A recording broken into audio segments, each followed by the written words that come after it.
Man's brain, body, mind, faculties, and talents are the mere instruments he uses in demonstrating greatness. In themselves they do not make him great. A man may have a large brain and a good mind, strong faculties, and brilliant talents, and yet he is not a great man unless he uses all these in a great way. That quality which enables man to use his abilities in a great way makes him great. And to that quality we give the name of wisdom. Wisdom is the essential basis of greatness. Wisdom is the power to perceive the best and to aim at and the best means for reaching those ends. It is the power to perceive the right thing to do. The man who is wise enough to know the right thing to do, who is good enough to wish to do only the right thing, and who is able and strong enough to do the right thing is a truly great man. He will instantly become marked as a personality of power in any community, and men will delight to do him honor. Wisdom is dependent upon knowledge. Where there is complete ignorance there can be no wisdom, no knowledge of the right thing to do.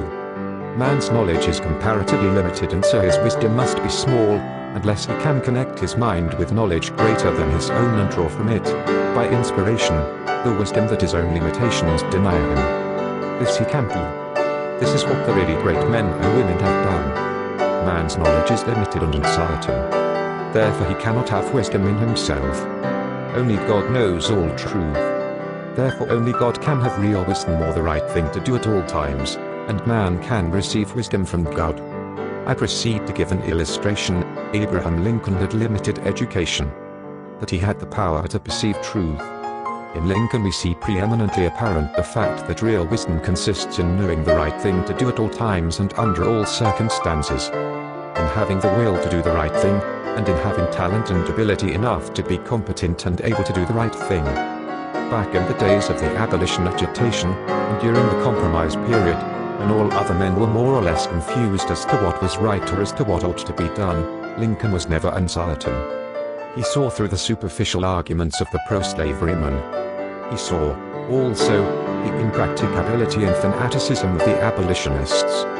He saw the right ends to aim at, and he saw the best means to attain those ends. It was because men recognized that he perceived truth and knew the right thing to do that they made him president. Any man who develops the power to perceive truth, and who can show that he always knows the right thing to do and that he can be trusted to do the right thing, will be honored and advanced. The whole world is looking eagerly for such men. When Lincoln became president he was surrounded by a multitude of so-called able advisers, hardly any two of whom were agreed. At times they were all opposed to his policies. At times almost the whole North was opposed to what he proposed to do. But he saw the truth when others were misled by appearances.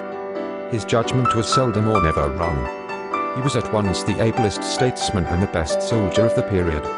Where did he, a comparatively unlearned man, get this wisdom? It was not due to some peculiar formation of his skull or to some fineness of texture of his brain. It was not due to some physical characteristic. It was not even a quality of mind due to superior reasoning power. Processes of reason do not often reach knowledge of truth. It was due to a spiritual insight.